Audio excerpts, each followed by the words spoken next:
Bismillahirrahmanirrahim. Assalamu alaikum students. Hope you will be fine. Today we are going to start new countdown grade 5.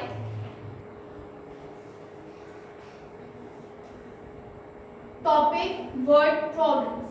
Solve the problem writing complete statement. Question number 1. Jumbo Fancy Store wants to place an order for candles. If one box contains 144 candles, how many boxes must the shop order for a stock of 100,080 candles? So students, question number 1 में हमें कहा गया है कि jumbo fancy store जो है वो क्या करना चाहता है, तो ऑर्डर कैंडल्स का ऑर्डर देना चाहता है। अब उसने क्या किया है, एक बॉक्स में अगर 144 कैंडल्स आती हैं तो आप बताएं कि उनको उस शॉप को कितने बॉक्सेस का ऑर्डर जो है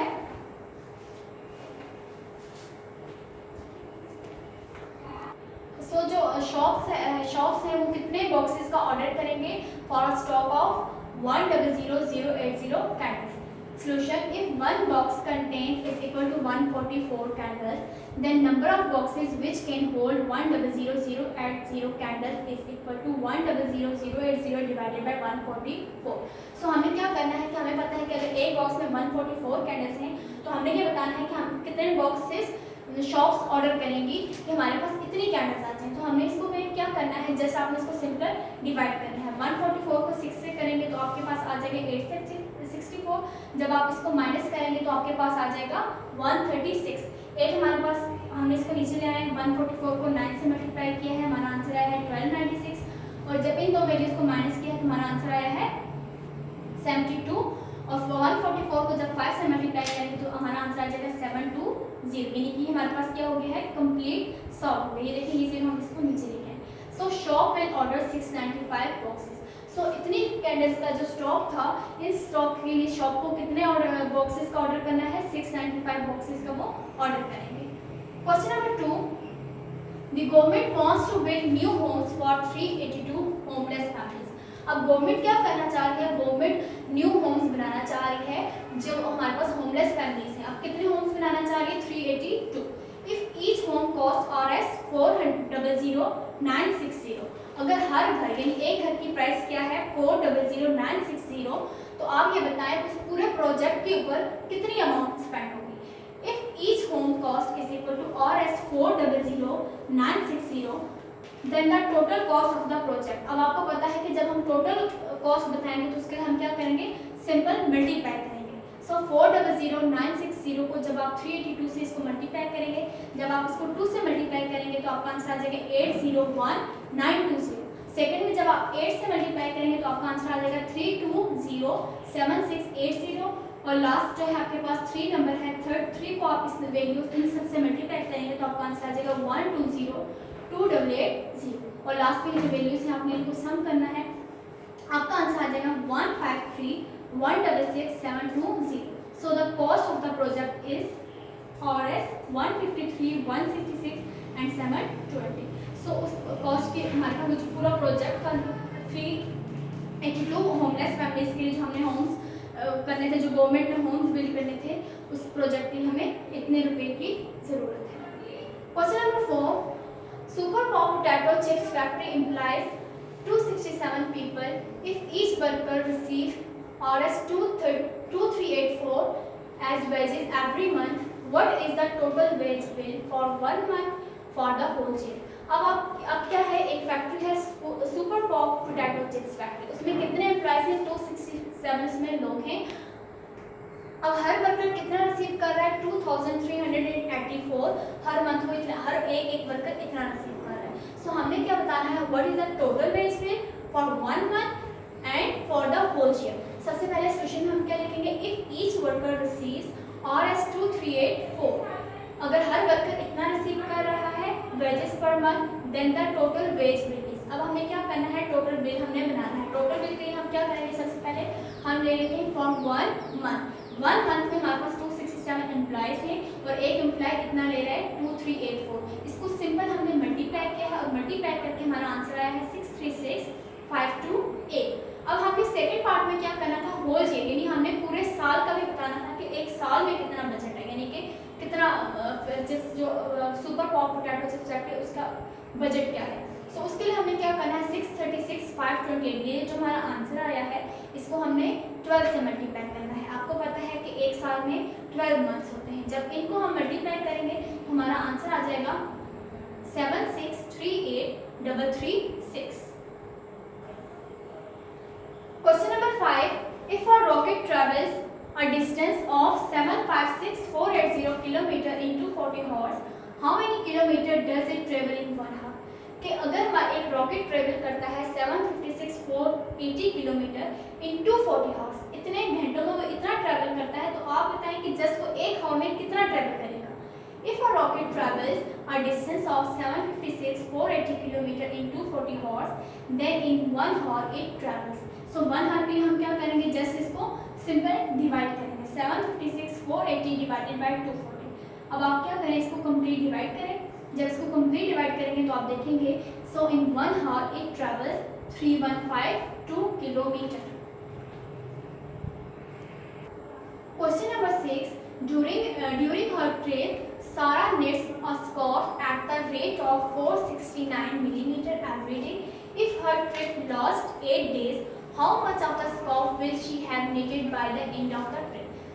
क्वेश्चन नंबर 6 में कहा गया है कि ट्रिप के दौरान सारा कितने स्कार्फ निट्स मीन बुनना सारा ने कितने स्कार्फ बुनती है 469 मिलीमीटर हर दिन। अब जो ट्रिप है वो 8 डेज का, जब ट्रिप खत्म हो जाएगा तो सारा ने कितने स्कार्फ कंप्लीट कर लेंगे, हमने ये बताना है। Sarah knits a scarf at the rate is equal to 469 millimetre. The length of the scarf that she knits, so कितने स्कार्फ उसने करनी थी, the length of the scarf that she knits 469 multiply by 8। जब हमने इन दो 8 को 469 से multiply करेंगे तो हमारा आंसर आ जाएगा 3752। So she will knitted about 3752 ml of scarf by the end of the trip. तो सारा ट्रिप जब खत्म हो जाएगा तो उसने कितने स्कार्फ तैयार कर लिए होंगे, 3752 ml। 7, if a project needs RS 955000 to be completed, then how much money will be needed for 100 such projects? Question number 7 में है कि अगर एक प्रोजेक्ट को कंप्लीट करने के लिए हमें 95500 इतने रुपए की अगर जरूरत है, यानी इतनी मनी चाहिए, तो आप ये बताएं इसी तरह के 100 प्रोजेक्ट्स कंप्लीट करने के लिए हमें कितनी मनी की जरूरत है। Solution, if a project needs RS 95500 to be completed, then the total cost for 100 projects। अब इस क्वेश्चन में हमें क्या बतानी है, हमें टोटल कॉस्ट बतानी है, यानी कि 100 प्रोजेक्ट्स के लिए हमें कितने चाहिए। सो हमें क्या करना है, जस्ट इन दो वैल्यूज को मल्टीप्लाई कर देना है। 95500 को जब 100 से मल्टीप्लाई करेंगे आप देखें कि हमारा आंसर आ जाएगा 9550000। So the total cost is equal to RS 9550000. Question number 8. A park can accommodate 50,000 people. How many people can be accommodated in 10 such parks?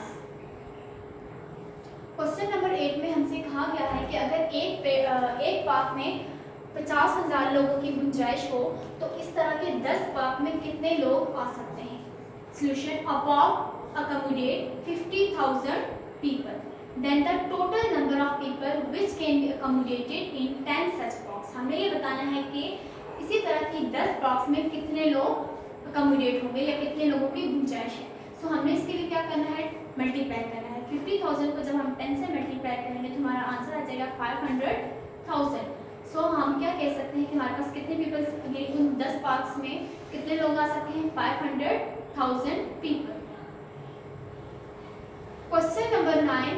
If RS 294,850 are donated to a welfare trust in 1 month, then how much will be deposited in 42 months?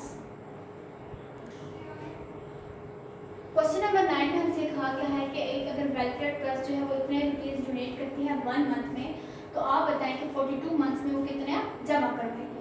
Solution, total amount deposited in 42 months which is equal to 294,850 multiplied by 42। So total amount के लिए हम यहाँ पर भी वही काम करेंगे कि हम इन वैल्यूज को सिंपल मल्टीप्लाई करेंगे। 2 को जब आप इन नंबर से मल्टीप्लाई करेंगे आपका आंसर आएगा 589,700 और आपने फिर किससे करना है, 4 से मल्टीप्लाई करना है। 4 से आप मल्टीप्लाई करेंगे आपका आंसर आ जाएगा 11794000 और इन दो वैल्यूज को आप प्लस करेंगे तो आपका आंसर आ जाएगा 12383700। सो RS 12383700 will be deposited in 42 months. Question number 10.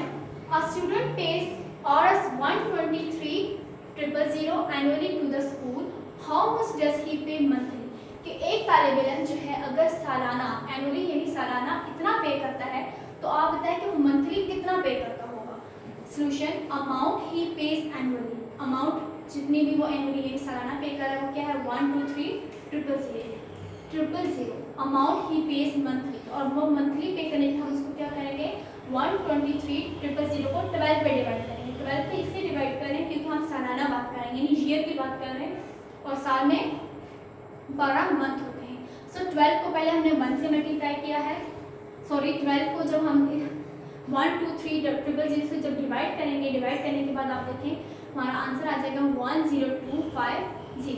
So amount ही pays monthly is equal to RS 10250। So जो हम सालाना आमदनी थी वो इतनी पे कर रहे थे 123,000 और मंथली वो स्टूडेंट कितनी पे कर रहा था 10250। Question number 11. If a person has 25 shops, अगर एक आदमी की कितनी शॉप्स है 25 शॉप्स हैं, each what RS 655,000, then what is the total cost of these shop? So students अगर एक आदमी है उसकी 25 शॉप्स हैं और एक शॉप की कीमत कितनी है 655,000, तो हमें ये बताना है कि उसकी जो 25 शॉप है उनकी टोटल कॉस्ट कितनी होगी। सोल्यूशन, टोटल शॉप्स, पहले हमने क्या लिखना है टोटल शॉप्स कितनी है 25। कॉस्ट ऑफ ईच शॉप, अब हमें ये बताना है कि अब यानी हर एक दुकान की कीमत कितनी है 655,000। अब हमें बताना है टोटल कॉस्ट ऑफ शॉप्स, तो टोटल कॉस्ट ऑफ शॉप की हम क्या करेंगे मल्टीप्लाई करेंगे 655,000 multiply by 25।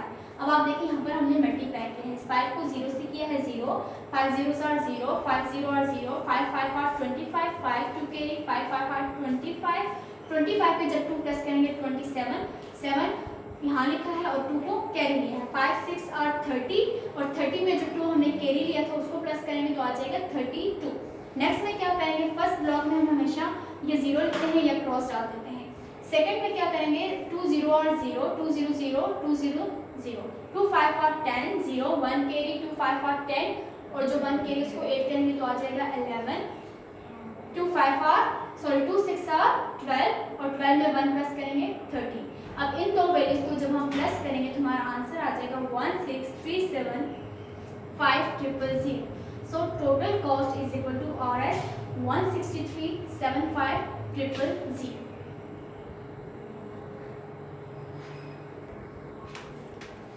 Practice all these work which we have done in our today lecture. Jazakallah fi amanillah.